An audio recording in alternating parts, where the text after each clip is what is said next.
할렐루야. 예, 반갑습니다. 오늘도 계속해서 웨스트민스터 신앙고백서 중 소유문답을 말씀 나누도록 하겠습니다. 오늘은 10번째 열문에 대한 질문과 답을 또 배우도록 하겠습니다. 2주에 걸쳐서 나눠서 말씀을 나눌 텐데요. 한번 읽을까요? 주보를 한번 보시면 좋겠습니다. 제가 질문하면 여러분들이 답을 하시기 바랍니다. 신문, 하나님께서 사람을 어떻게 지으셨습니까? 하나님께서 사람을 남자와 여자로 지으시되 자기의 형상대로 지식과 의와 거룩함으로 하시고 모든 피조물을 지배하게 하셨습니다. 아멘. 오늘은 이 10번째 질문을 중심으로 하나님 말씀 선포하도록 하겠습니다. 하나님께서는 사람을 어떻게 만드셨을까요? 이게 중요한 일이죠. 하나님은 사람을 어떻게 만드셨을까? 또 어떤 존재로 만드셨을까? 또 무엇을 위해서 만드셨을까? 요 세 가지. 사람을 어떻게 만드셨을까? 어떤 존재로 만들었을까? 무엇을 위해서 만들었을까가 오늘 읽으신 창세기 1장 26절과 28절까지에 나옵니다. 그 관한 내용이 짧게 읽은 3절에 나오는데요. 오늘 읽은 본문은 이 세 가지를 말씀하죠. 하나는 사람은 동물과 다르다. 이겁니다. 따라해 봅시다. 사람은 동물과 다르다. 예. 사람은 동물과 다르다. 동물과 달리 특별하게 지으셨다라고 말합니다. 그것을 26절에 동물과 달리 특별하게 만드신 것을 사람의 형상, 하나님의 형상을 따라 만드셨다. 그렇게 말합니다. 하나님의 형상을 따라. 그게 26절이죠. 사람은 동물이 아니다. 사람은 동물과 다르게 만들었는데 다르게 만들었다고 할 때 26절에 하나님의 형상으로 사람을 만들었다. 그렇게 말하고 있고 또 하나는 27절에 사람을 어떻게 만들었다고 그래요? 남자와 여자로 만들었다. 그러니까 우리 기독교인들은 사람을 남자와 여자만 봅니다. 그렇죠? 그러니까 사람을 남자와 여자로 만드셨다. 그리고 마지막 28절에 뭐라고 그래요? 어떤 존재로 만들었냐면 남자와 여자로 만들었고 무엇을 위하여 사람을 만들었냐 그러면 28절에 피조물을 다스려라 라고 합니다. 이 세상의 모든 피조물을 다스리기 위하여 사람을 만드셨다라고 말합니다. 한마디로 하나님은 사람을 어떻게 만드셨는지 어떤 존재로 무엇을 위해서 만드셨는지 세 가지를 말할 때 동물과 달리 특별하게 지으셨는데 그것은 하나님의 형상대로 그리고 사람은 남자와 여자라는 존재로 만들었고 사람은 이 세상을 다스리기 위한 존재로서 우리에게 그런 명령을 주신 이가 바로 사람. 그래서 그런 모습으로 사람을 만드셨다라고 말합니다. 오늘은 그 중에 하나 형상이란 대한 하나님의 형상에 대한 이야기를 중심으로 좀 하겠습니다. 그러면 사람이 하나님의 형상으로 지음받았다. 하나님의 형상으로 만드셨다라고 하는데 도대체 하나님의 형상이 뭐냐는 거예요. 물론 신학적으로 하나님의 형상이라고 말할 때 하나님만 갖고 계시는 하나님의 아름다우심, 지혜로우심, 의지적인 거, 의로우심 이런 신학적인 내용 말고 그것도 잘 이해가 안 되잖아요. 그것 말고 하나님의 형상으로 지음받았다라고 하는 것이 무엇이냐는 거예요. 교회사 2000년 역사 가운데 많은 신학자들이 하나님의 형상이 이것이다라고 연구하기 위하여 발표하기 위하여 엄청나게 많이 연구했고 많은 논의를 거쳤습니다. 그런데 정확하게 이거다라고 딱 한 가지로 말을 못하는 거예요. 하나님의 형상은 이런 거야 라고 말하지를 못하지만 그래서 그 당시 학자들이 그럼 성경을 찾아보자. 성경이 신학이라는 학문이 성경에서 나온 거니까 우리가 성경을 찾아보면서 하나님의 형상이라는 뜻이 어디에 나와 있는지 한번 살펴보자라고 성경을 연구하다가 찾아낸 것이 골로새서 3장 10절 말씀입니다. 골로새서 3장 10절의 말씀이 오늘 우리가 읽으신 여러분들이 대답하신 단문이에요. 그게 골로새서 3장 10절의 말씀입니다. 골로새서 3장 10절에 보면 하나 새 사람을 입었으니 이는 자기를 창조하신 이의 형상을 따라 지식에까지 새롭게 하심을 입었다 그렇게 말합니다. 그러니까 지식까지도 하나님의 형상을 따라서 새롭게 된 구원받은 사람이 우리 인생이라는 거예요. 하나님의 형상이라는 겁니다. 잘 보세요. 우리가 흔히들 생각할 때 하나님의 형상, 성경 공부 때 배웠던 하나님의 형상은 하나님만 갖고 있는 아주 주관적인 당신의 모습. 아까 말씀드린 것처럼 사랑하는 거, 의로운 거, 의지로운 거, 지식, 여러 가지들도 사람에게 있기에 그 형상이 사람에게도 전가된 것이다라고 말합니다. 맞는 말입니다. 틀린 말은 아닙니다. 그럼에도 불구하고 우리는 지금 그것 배우려고 하는 것이 아니고 하나님의 형상이라는 게 뭐냐라고 말할 때 우리는 하나님의 형상으로 지음을 받았는데 그 중에 아담으로 인해서 타락을 하죠. 타락한 후에 우리가 잃어버리고 있고 잊고 있었던 것이 있는데 그게 뭐냐면 하나님의 형상으로 지음받은 저와 여러분들이 원래 가지고 있었던 지식이 있었다고요. 지식, 원래 갖고 있었던 막연하게 하나님은 이런 거야, 그 모습을 우리가 가져서 그 모습대로 우리를 빚었어, 이것이 아니고 더 정확하게 말하면 하나님이 우리를 당신의 형상으로 지었을 때 우리가 잊어버린 거예요. 죄를 인하여 잊어버리고 잊고 있었던 한 가지 특징이 있었는데 그거는 하나님의 형상으로 지을 때 우리가 원래 가졌던 지식이 있었다는 겁니다. 근데 그것을 잊어버렸어요. 타락 이후에. 그러면 그 지식이 뭘까요? 첫사람 아담이 타락을 했습니다. 그래서 우리는 원래는 죽지 않도록 지음받았습니다. 저 한번 보세요. 원래는 우리가 죽지 않도록 지음받았는데 아담의 죄로 인해서 우리는 다 죽게 됐습니다. 그래서 여러분들이 아이가 죽던 어른이 죽던 청년이 죽을 때마다 볼 때 우리는 죄인이구나 라고 보시면 돼요. 그것을 원죄라고 말합니다. 하나님은 죄의 결과, 죄의 싹은 사망이다라고 말씀하셨기에 인류의 타락, 아담의 타락 이후 모든 죄, 원죄가 전과된 인간들은 다 죽는 것으로 그 죄값을 치러야 돼요. 그런데 아담의 타락 이후에 우리가 갖고 있었던 인간성, 하나님이 처음 하나님의 형상으로 만들 때 우리에게 지식이라는 걸 넣어줬습니다. 근데 그 지식이 아담이 타락하면서 왜곡되고 망가지고 잊혀지고 잊고 있었던 지식이 있습니다. 그래서 그런 인격적으로 인격을 가지고 이 세상을 살아가니까 우리의 삶의 방향, 사람의 삶의 방향, 사람의 삶의 목표, 성질이 완전히 누구하고 반대겠어요? 하나님과 반대되겠죠. 원래는 하나님과 더불어 교제하고 사는 지식을 갖고 있었던 인간이 타락하고 나서 그 지식이 왜곡되니까 우리 사람이라는 인류가 삶의 방향, 목표, 성질이 하나님과 반대되는 거예요. 하나님으로부터 벗어나죠. 그러니까 하나님을 사랑해야 될 피조물들이 오히려 하나님을 미워합니다. 하나님의 뜻을 순종해야 될 피조물들이 하나님을 불순종하기를 더 좋아해요.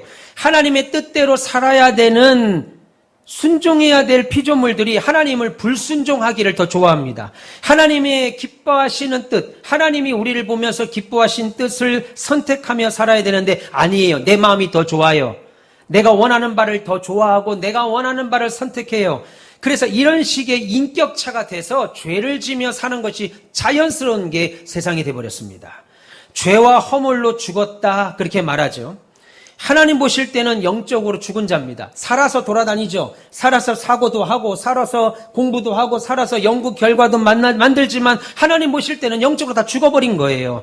이게 우리 타락 이후의 모습입니다. 그런데 이런 것이 일반적인 타락 이후의 인간의 모습인데 예수께서 오시고 나서 그리스도 안에서 성령의 은혜로 우리가 중생받았습니다. 예수를 믿게 됐습니다.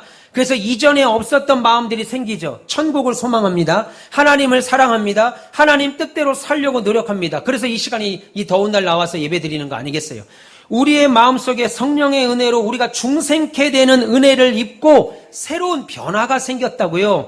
그래서 하나님을 향하여 헌금도 하고 시간도 드리고 내 몸도 드리고 마음도 드리는 변화가 생겼습니다. 하나님 앞에 의로운 자녀로 인정을 받으면서 실제 우리 마음의 상태가 변해요.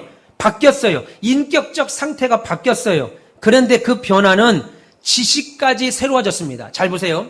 원래 하나님이 우리를 만들 때 하나님을 사랑하고 하나님 뜻을 따르고 하나님을 기뻐하는 완벽한 지식을 주셨는데 아담이 타락함으로 인하여 그 지식이 사라졌다고, 없어졌어요. 잊어졌어요. 그래서 타락한 인생은 세상의 모든 삶의 방식과 목적이 다 하나님과 반대로 살았다고요. 내가 좋아하는 대로, 하나님이 기뻐하시는 대로, 좋아하는 대로 하나님만 순종하는 게 아니라 하나님 불순종하기를 좋아하고 하나님 기뻐하는 일 하지 않은 걸 좋아하는 거예요. 내가 좋은 대로 살아가는 거예요. 이런 식의 인격체로 살았는데 예수를 믿고 나서, 예수를 만나고 나서 우리 인생이 바뀌면서 우리의 영혼이 바뀌고 중생되는 은혜를 입고 나서 새로운 변화가 생겼는데 하나님의 의로운 자녀가 되고 하나님의 자녀가 되는 권세를 입으면서 동시에 실제로 뭐가 생겼냐면 우리가 원래 창조 때 받았던 지식이 회복됩니다. 여기까지 이해 못 하시는 분? 내가 엄청 쉽게 설명하는 건데 이해되시죠? 예, 요거 이해 못 하시면 교회 가셔야 돼요. 절이라고 하지는 않겠습니다. 이거 이해 못하면 다시 교회 오셔야 다시 배우셔야 돼요. 여기까지는 제가 이해될 거라고 믿고 아주 쉽게 설명드립니다. 그래서 그 지식에 변화됐다는 아주 단편적인 예를 몇 가지를 들자면 하나님이 말씀하시는 성경 진리, 오늘 여러분 1부에 2부에 몇 때 나와서 말씀을 드릴 때 어떻게 했어요? 아멘, 맞습니다. 목사님 그 말씀이 맞습니다. 동의하셨죠?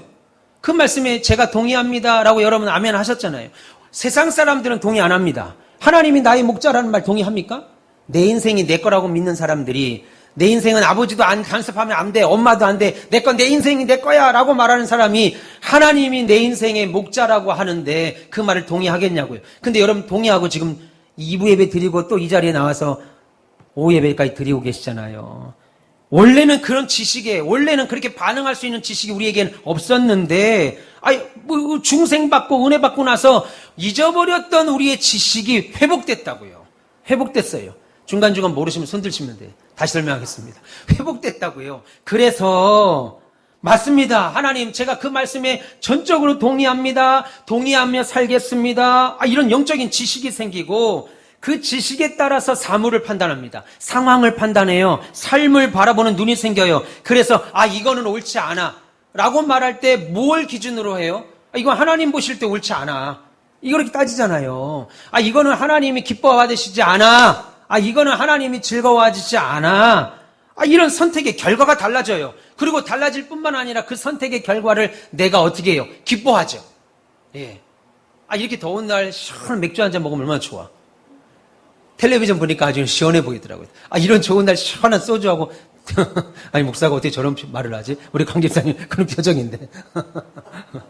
이런 시원한 날, 그죠? 맥주 한 반에 소주 안에 삼겹살 먹으면 텔레비전을 보니까 얼마나 좋아요. 그런데, 우리의 선택의 결과가 달라진다고요. 안 먹어. 나는 교회 다니니까, 예수 믿으니까, 나는 거룩한 성전이니까, 나 술 안 마실 거야. 라고 말하면서, 억울해. 나는 왜 술도 안 마시고 이렇게 억울해? 하지 않고 오히려 그 결정을 어떻게 해요? 기뻐하죠. 기뻐한다고요. 아주 단편적으로 예를 든 겁니다. 여러분들이 하나님 앞에 물질을 드렸습니다. 수십, 수백, 수천의 하나님 앞에 물질을 드리면서도 불신자들은 있을 수 없는 일이죠. 근데 여러분들이 그렇게 드리면서 삶의 패턴이 바뀌었어요. 그러면서도 어떻게 해요? 기쁘죠. 이것을 기쁜다고요. 다시 말해서 뭐냐면 여러분들의 지식이 회복됐다는 겁니다. 물론 온전히 회복되지는 않았습니다만 그래도 회복된 거예요. 영적인 지식이 생기고 그 지식에 따라서 삶을 판단하고 상황 바라보고 그렇게 판단해 가니까 선택의 결과들이 막 달라져요. 불신자들과 전혀 다른 선택을 하게 되고 그거조차도 기뻐지는 거예요. 이 자리에 나온 것 자체가 선택이 달라지고 기뻐하는 거 아니겠어요? 쾌락, 술 취함, 탐욕에 만족한 세상에서 추구했던 것들이 그 기쁨이 내게는 이제 기쁨이 안 되는 거예요. 멀어지기 시작합니다. 세상 친구 멀어지잖아요. 예수 열심히 잘 믿으면 자연스럽게 세상 친구 멀어집니다. 멀어지잖아요. 세상 친구뿐이겠습니까? 형제 피를 나눈 형제 자매들도 관계가 멀어져요. 도무지 그렇게 할 수 없는 게 되어서 마음의 정서가 바뀐다고요. 그래서 하나님 사랑하고 거룩하고 복된 하나님 말씀이 주는 은혜를 더 기뻐하는 마음으로 바뀝니다. 이전에는 세상에 먹고 마시고 즐기고 함께 누리는 것이 내 마음을 기쁘게 했다면 지금은 하나님 앞에 예배하고 기도하고 말씀 듣는 것이 기뻐하는 마음으로 새로워진 거예요.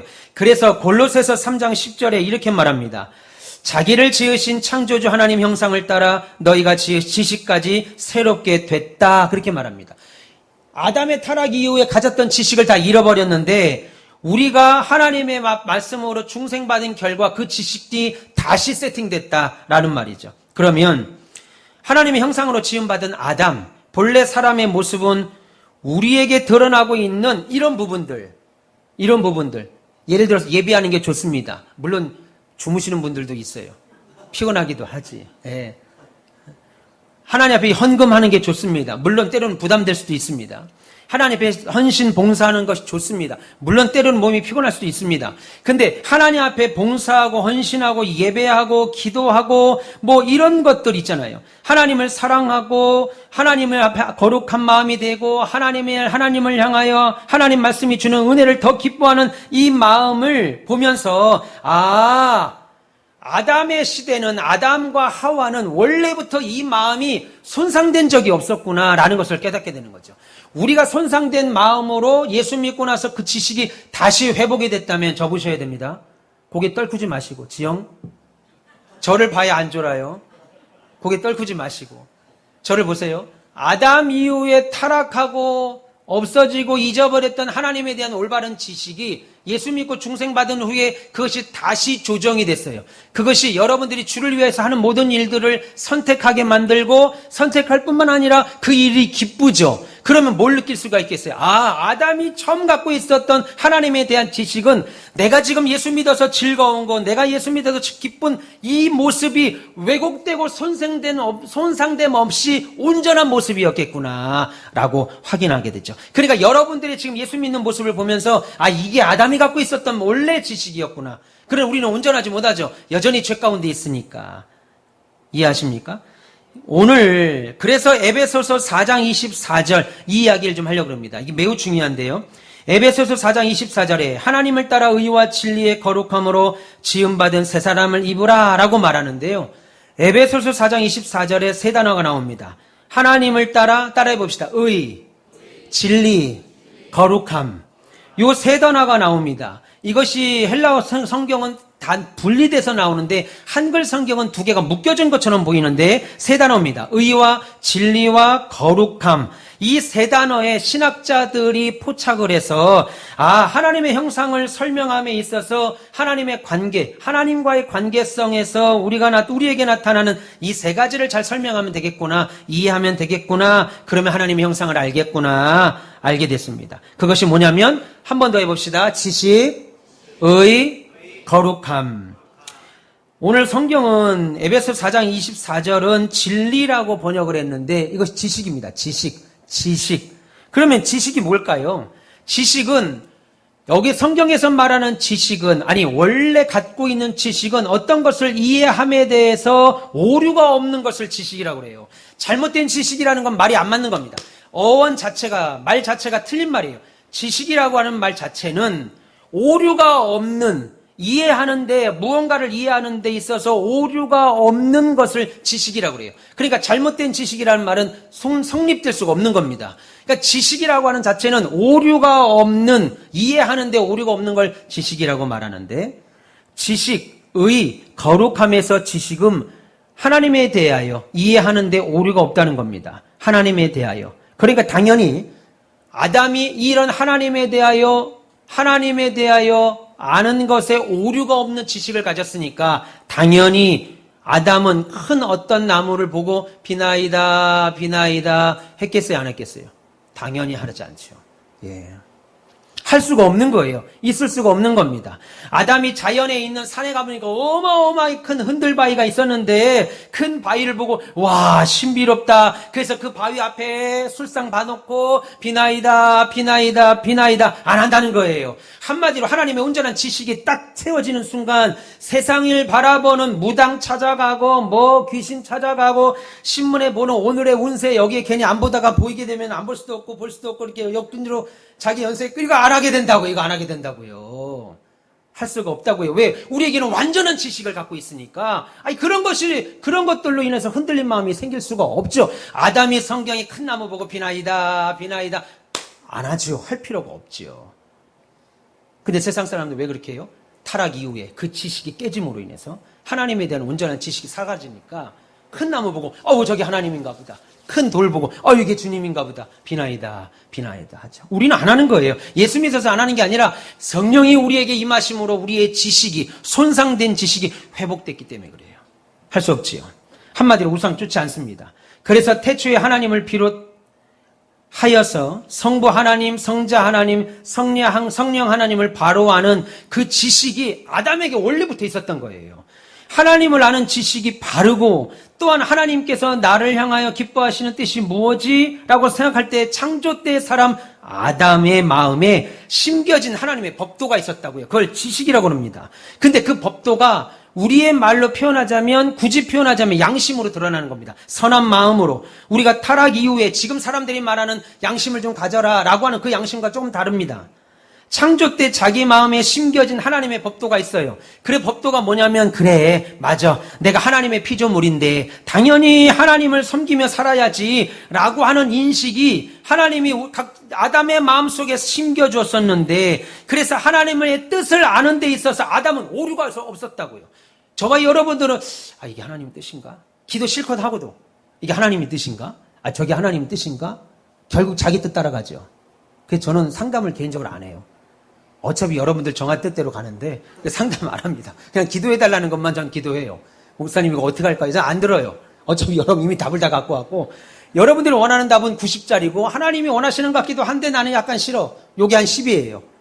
그래서 저는 얘기를 안 합니다. 그냥 여러분들이 하고 싶은 대로 하시고 기도해달라는 것만. 제가 목회하면서 저랑 상담해서 뭔가 제 뜻대로 하신 분이 한 분도 없어요. 상담하지 말라는 뜻으로 알고 제가 안 하죠.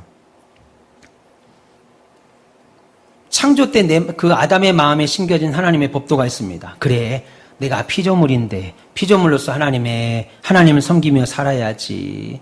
그래서 그 하나님의 뜻을 아는데 아담은 오류가 없었다고요. 우리는 오류가 있습니다. 하나님이 뜻인 줄 알고 해봤더니 이게 하나님 뜻이 아니었어요. 하나님 뜻인 줄 아닌 줄 알았는데 알고 보니까 하나님이 그게 뜻이었어요. 우리는 하나님의 뜻을 온전히 알지 못하지만 아담이 가지고 있었던 지식은 하나님의 뜻을 아는데 오류가 없었다고요. 그런데 마귀가 찾아오죠. 하와에게 찾아오고 아담에게 찾아와서 선악과를 먹도록 유혹할 때 뭐라고 그래요? 야, 하나님이 너 미워해서 그래. 네가 하나님처럼 될까 봐 그래. 성경에 나오잖아요. 너 선악과 먹어도 안 죽어. 하나님이 네가 하나님처럼 될까 봐 그런 거야. 너 하나님 거짓말하신 거야. 라고 아담과 하와의 생각에, 이런 마음의 생각을 집어넣습니다. 그러면 당연히 아담과 하와가 아니야, 우리는 하나님 말씀 지켜야 돼. 아니야, 하나님이 선악과 먹지 말라고 하셨거든. 우리 그 뜻 지켜야 돼. 이게 원래 하나님이 주신 지식, 아담과 하와에게 주신 마음, 옳은 지식이었어요. 그런데 마귀가 이걸 흔든다고요. 그러니까 여러분, 마귀가 그냥 십자가 요 갖다 들이대면 무서워하고 마늘 갖다 대면 무서워. 그거 뭘 무서워합니까? 마늘 갖다 대면 무서워하는 애들. 마늘 무서우세요? 여기 집에 가서 마늘이다 하고 여러분 부인이나 남편한테 해보세요. 뭐요 이게? 그렇게 안 하겠어요? 마늘 무서워하지도 않는데 그 맛을 보고 무서워하는 귀신이 뭐가 무서워요? 마귀가 얼마나 능력자인지, 하나님이 심겨둔 아담의 마음속에 있던 지식을 아담이 그걸 지키질 못합니다. 흔들어버려요. 하나님은 너를 미워해서 그래. 원래 하나님을 아는 지식에 오류가 없었다고 그랬습니다. 그런데 아담의 마음속에, 하와의 마음속에 원래 새겨진 하나님의 뜻 가운데 살아가는 것이 참된 지식이었어요. 그리고 오류가 없었던 그에게 마귀가 찾아와서 오류를 심지요. 아니다, 흔듭니다. 계속 시험을 줍니다.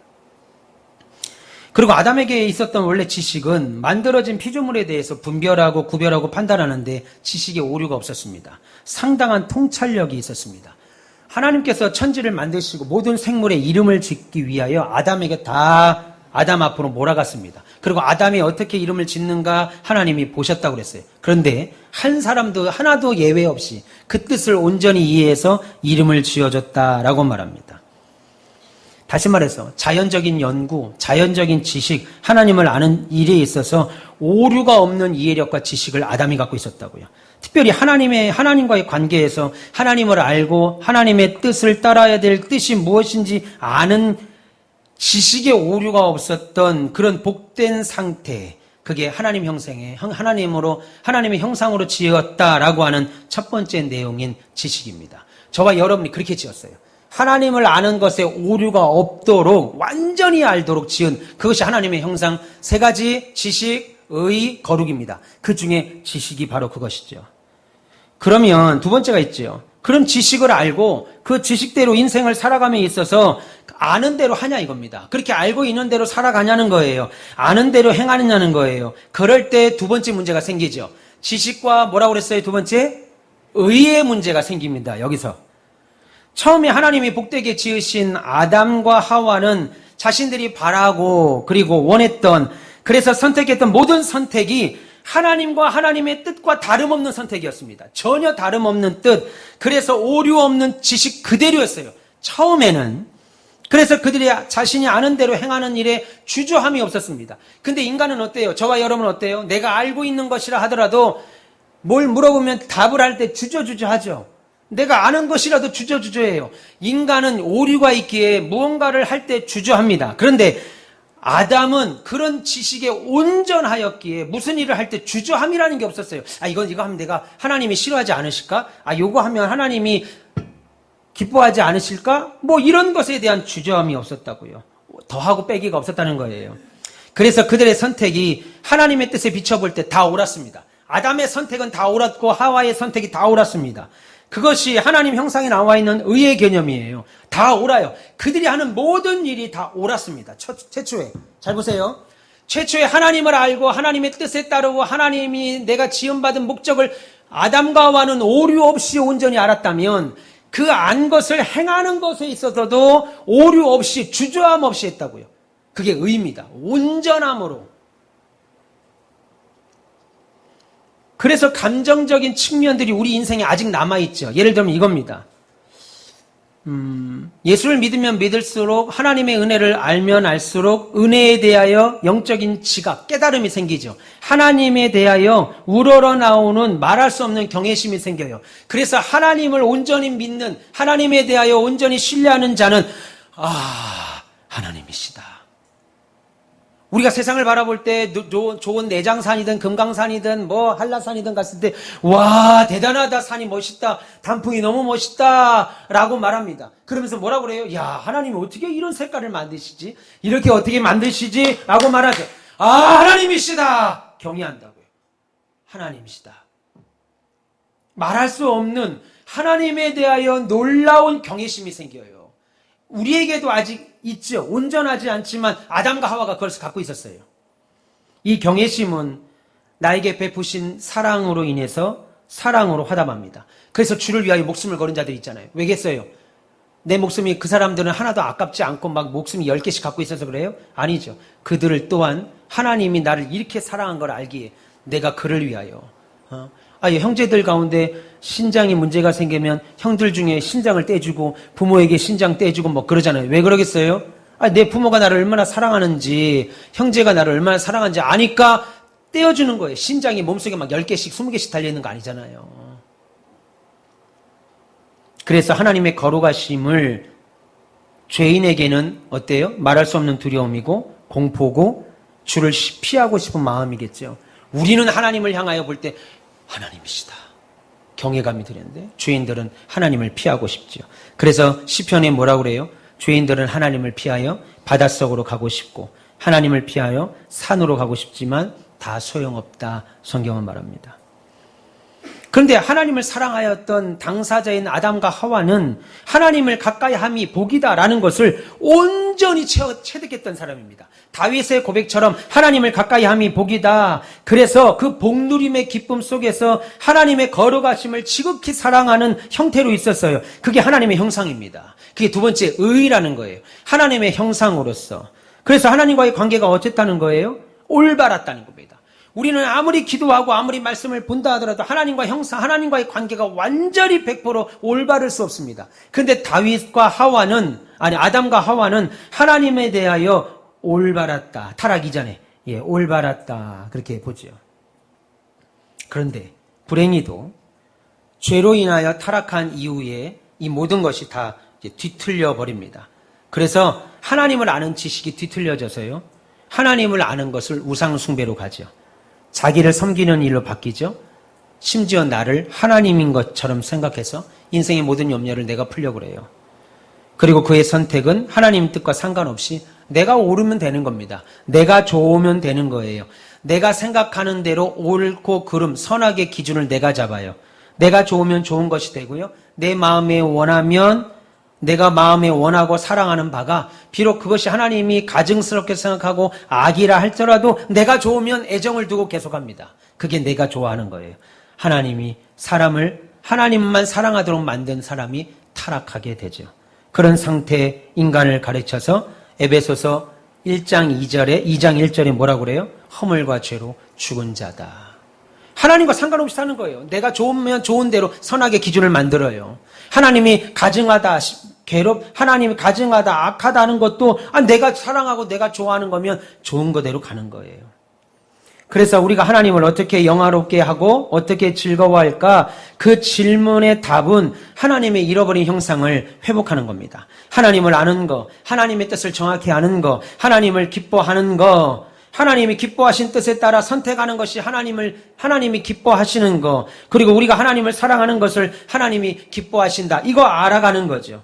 이 아는 것이 우리의 즐거움이 된다고요. 중생받은 자. 그래서 신앙은 그 즐거움이 내용이 바뀌는 거예요. 만일 사업이 잘 되고 자녀들이 출세하고 내가 병에서 건강해지는 것으로만 기뻐하는 것이 아니라 하나님의 뜻을 잘 따름으로 인해서 하나님이 기뻐하시겠지? 그거 기뻐하는 거. 하나님의 뜻을 선택하는 것, 하나님이 지금 나를 보시고 너무 기뻐하시겠지? 내 몸은 그것 말고 내가 좋아하는 거 원하는데 내가 하나님이 기뻐하시는 거 내가 선택했어. 하나님이 나 보시면서 좋아하시겠지? 그거 보고 좋아하는 거. 그리고 하나님 사랑하는 거, 그러면 하나님이 나 사랑하시지.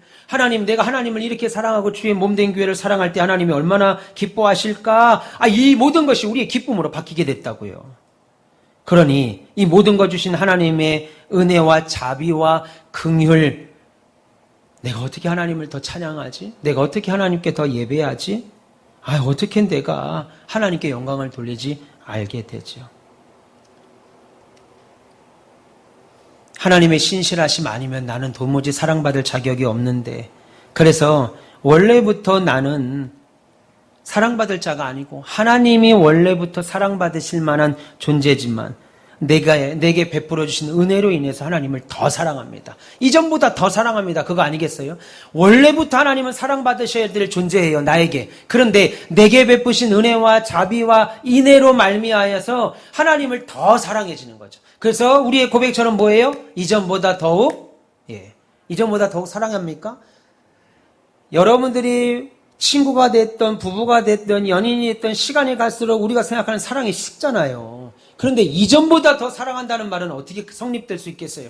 원래 하나님은 사랑받으실 만한 분이야. 그런데 하나님이 내게 베푸신 은혜로 하나님을 더 사랑하게 된 거예요. 매일매일이.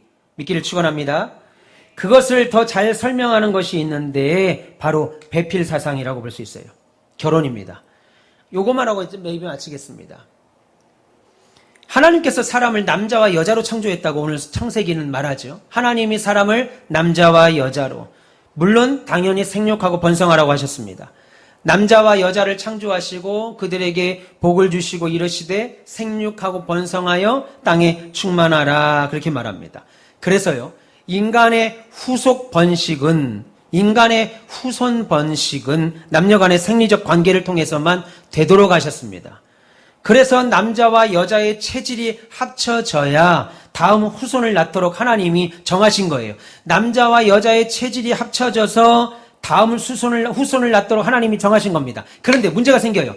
딱 요렇게만 보면 사실 이 사실이 딱히 특별할 게 없죠. 특별할 게 없어요. 왜요? 동물들도 딱 짝짓기를 통해서 후손을 만들잖아요.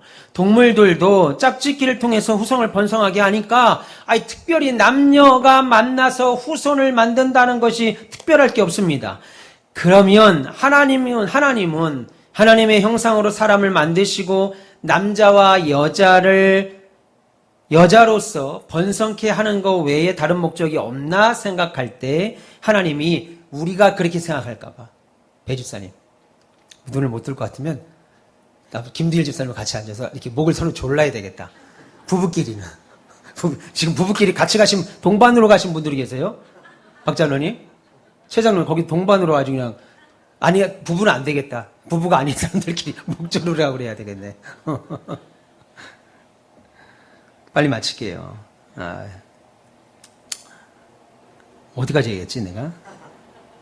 하나님이 남자와 여자를 두시고 생육하고 번성하라는 것 외에, 짐승도 그렇게 하는데, 짐승도 수컷과 암컷끼리 만나서 후손을 만드는데, 짝짓기를 통해서 후손을 만드는데, 그게 뭐 사람과 별다를 게 있나? 라고 생각할 때, 하나님이 우리가 그렇게 생각할까봐 특별한 말씀 하나를 더 줬습니다. 창세기 2장 한번 보세요. 창세기 2장 18절 한번 보시겠어요?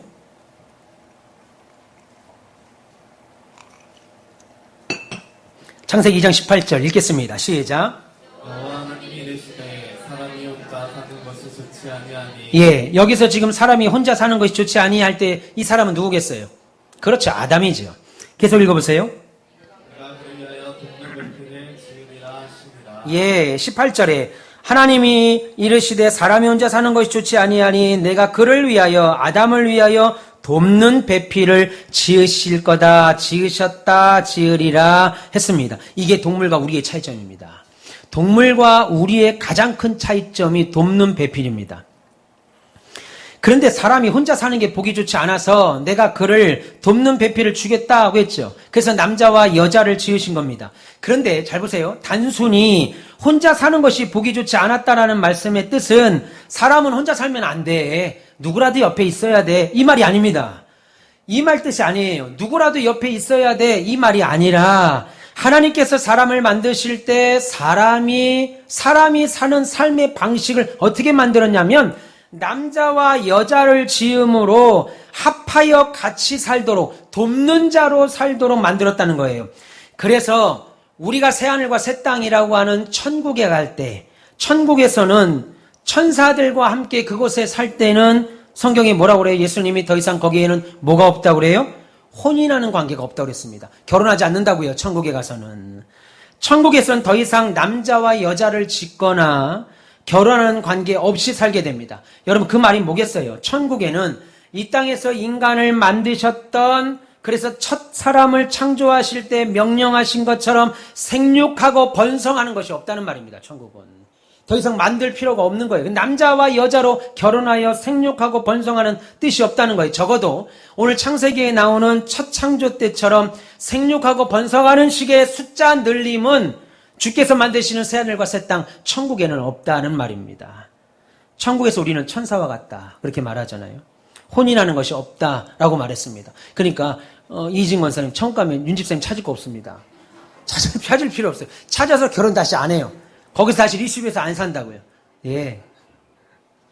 거기서 또 셋째, 넷째, 다섯째 이렇게 그렇게 안 난다고요. 윤집사님 만나고 싶으신가 보다. 그럼 천국엔 뭐가 남겠어요? 그토록 평생 사랑하며 살았던 부부가 천국에서 안 만난다. 김영석 권사님 안 만나요, 박장로님을. 박장로님 김영석 권사님 안 만난다고요. 그러면 갑자기 정이 뚝 떨어지죠. 갑자기 정이 뚝 떨어져. 천국도 안 만날걸? 내가 여기서 뭐하러 이렇게 하는 마음이 들겠죠. 정이 뚝 떨어져요, 갑자기. 꼴 보고 싶지 않아요. 그 말이 아니고. 그럼 천국에서는 뭐가 남냐 이겁니다. 뭐가 남냐. 놀라운 일입니다. 천국에서는 뭐가 남냐면 서로 돕는 일만 남아요. 이 땅에서 최초의 사람을 만들 때 아담과 하와, 여자와 남자를 만날 때 그 목적을 돕는 자로 만들었습니다. 그러면 저와 여러분들이 새하늘과 새 땅인 천국에 가서는 더 이상 혼인이 없고 남자와 여자가 만나서 생육하여 번성하는 숫자적인 번성이 없다고 할 때 우리는 뭐가 남냐면 천국은 서로 협력하는 것만 남는 겁니다. 할렐루야? 예, 서로 돕는 것만 남는 거예요. 도우며 삼는 거. 천국까지 갔는데도 막 시기, 질투, 미움, 다툼이 있으면 어떻게 되겠어요? 예.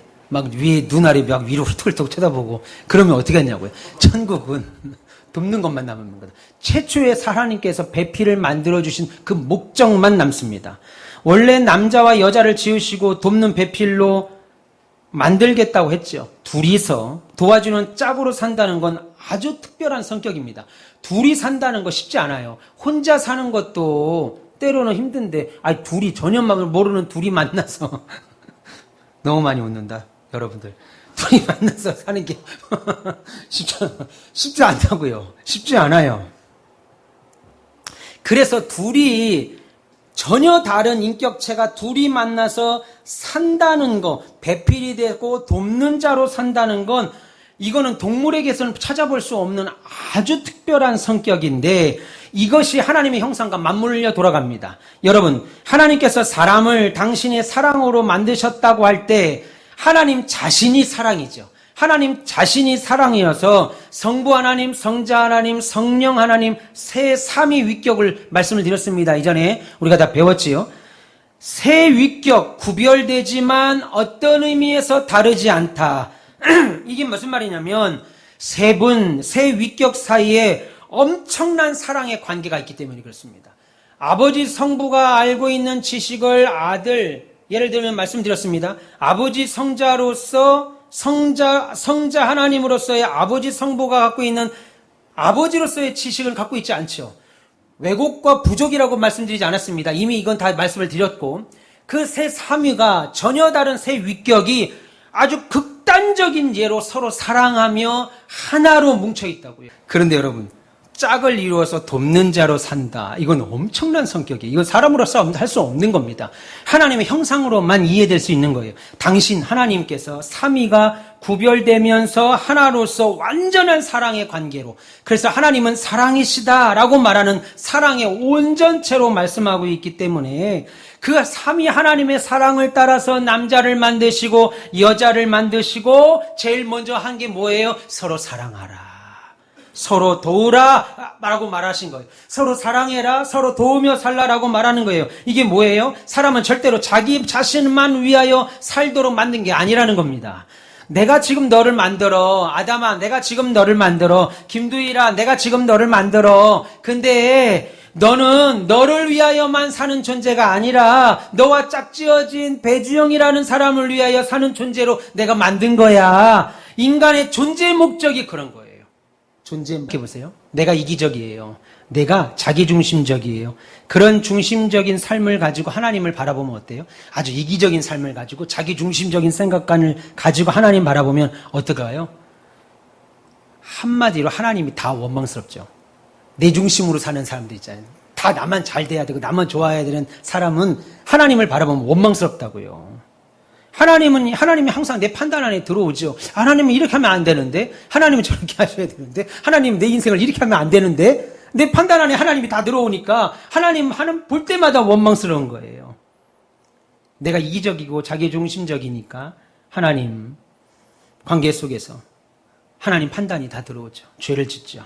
그런데 이타적인 건 뭐예요? 하나님 관계 속에 살면서 하나님이 옳습니다. 하나님 뜻이 무엇입니까? 라고 물어볼 때 하나님이 높임을 받아요. 하나님의 뜻이 뭐예요? 어떤 사람은 기도하면서도 하나님 도대체 뜻이 뭐예요? 알려주세요. 하나님 앞에 막 그냥 화내고 따지듯 말하지만 어떤 사람은 하나님 뜻이 뭡니까? 알려주십시오. 제가 그렇게 하겠습니다. 하고 하나님을 막 높인다고요. 어떤 사람은 하나님 앞에 막 화를 내면서 하나님 뜻이 뭐냐고 막 말하지만 신앙의 절대성이 자리한다고요. 사람들 관계에서도 마찬가지입니다. 하나님 말씀하시기를 상대를 위한 삶을 살아라 라고 말합니다. 그런데 이게 굉장히 중요한 거예요. 다른 사람을 위하여 사는 이타적인 삶이 중요한데 타락 이후에 이게 다 사라져버렸어요. 이 지식과 의의가 사라져버려가지고 우리의 기본값이 이 땅에 타락한 세상에 사는 나만 위해서 사는 거죠.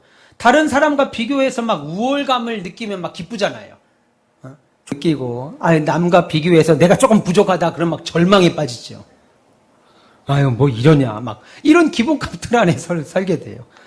근데 이 틀의 구조가 그대로 구원론에 넘어가면 우리가 뭔가를 행하여 의롭다함을 받아야 되고 내가 뭘 못하면 즉각적으로 하나님이 벌받게 된다고 생각합니다. 이게 행위 구원이라고 말하는데 대표적인 천주교가 이 교리 안에 묶여 있어요. 멈춰 있지요.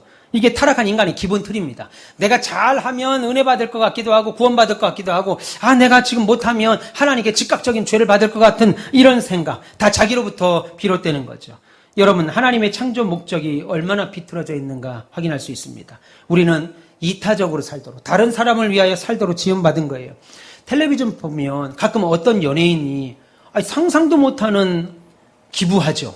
원래 저 사람이 그렇게 살았나? 하는 전혀 다른 인생으로 다른 사람 도우며 아프리카가 살고 어린 아이들 돕고 고아 돕고 그래서 수십 년 동안 벌었던 자기 수천의 돈을 학교에 기증하고 뭐 병원 세우고 막 이런 사람들이 있잖아요. 오드리 헵번 같은 사람들. 남은 인생 나 그렇게 이쁜 사람이 남은 데 가서 아프리카 가서 그 어린 아이들 찢겨주고 수십억 수백억씩 버는 연예인들 가수들이 그거 다 기부하는 도네이션 하는 게 뭐겠어요? 하나님의 형상을 회복하는 거죠. 원래 갖고 있었던 하나님의 형상이 이타적인 삶입니다. 다른 사람을 위해 사는 거예요. 근데 그것이 하나님 앞에 예수 믿고 나서 새 사람이 되면, 그래서 여러분 예수 믿고 새 사람, 십자가에 이전 사람은 못 받고 나는 새 사람이 됐다라고 할 때 주일날 성경책 옆구리 끼고 나오고 주일날 예배드려 나오는 것이 새 사람이 아니고 하나님의 형상으로 지음받은 이것이 되돌아가는 겁니다. 하나님에 대한 지식의 온전함으로, 하나님이 아란 지식에 대하여 행동함의 온전함으로, 그 행동이 뭐겠어요? 이타적인 거죠. 다른 사람을 위해서 사는 거예요. 다른 사람을 위해서 베푸는 거죠. 이런 모습을 볼 때, 저 사람이 지금 하나님의 형상을 돌아가고 있구나. 하나님의 형상을 지금 회복하고 있구나. 라고 믿으시면 좋겠습니다. 할렐루야. 네. 거봐. 예수님이 하나님 뭐라고 그랬어? 아담을 돕도록 배필을 만들었다고 했잖아. 그러니까 당신 나 도와야 될 배필이야. 도와. 이렇게 생각하는 강큰 사람들 없죠. 예. 봐봐, 성경의 18절에 이거 목사님 아주 중요한 말씀하셨네. 아담이 혼자 사는 것이 좋지 아니하니 내가 아담을 위하여 돕는 배필을 지었다. 그러니까 당신 나를 위해서 지은 거니까 밥도 하고 빨래도 하고 당연히 그렇게 해야 되는 거야. 강큰 남자들이 없으리라고 믿고 서로 돕는 거죠. 서로. 그런 하나님의 창조 회복이 있기를 축원합니다. 다음 주 한 주 더 하나님의 형상이 무엇인가에 대해서, 아담은 하나님에 대하여 아는 지식, 하나님이 뭘 기뻐하실지, 뭘 좋아하실지, 하나님은 어떤 분이신지에 대한 지식에 오류가 없었습니다. 온전히 알았고, 그리고 그걸 행하는 것에서도 주저함이 없었어요. 죄가 없었기에 주저함이 없었고 온전히 했습니다. 그래서 내가 이거 하면 하나님이 그냥 기쁜 거예요. 근데 어느 때는 우리가 이거 해도 하나님이 안 기쁠 때 있잖아요. 너무너무 좋은 선물을 했는데 부모님은 이거 말고 돈으로 주지, 이걸 대놓고 말할 수는 없어도 잘했다 하지만 이거 말고 이 가격이 돈으로 주면 더 좋은데, 뭔가를 해도 그죠? 뭔가를 해도 우리는 부족한데, 아담이 갖고 있는 지식은 하나님께 뭔가를 해도 하나님이 100% 다 좋아했습니다. 그게 의입니다. 의. 그 의 중에 대표적인 게 이타적인 거예요. 이타심, 다른 사람을 돕는 거예요. 그래서 여러분들이 교회를 돕거나 다른 성도를 돕거나 오늘 성가대로서 식사봉사로 교회학교 교사로 수고했다면, 그래서 다른 사람을 위해서 내가 몸을 조금이라도 희생했다면, 내가 하나님의 형상을 점점 회복하고 있구나. 배집사님, 피아노가 다른 사람이 기뻐하는 거라면 하나님의 형상을 내가 회복하고 있구나. 그렇게 믿으시면 돼요. 여러분 다 하나님의 형상을 오늘 다 회복하시는 분들입니다. 온전히 주님 오실 때까지 그렇게 회복하면서 가시는 거예요. 믿기를 축원합니다. 기도하겠습니다.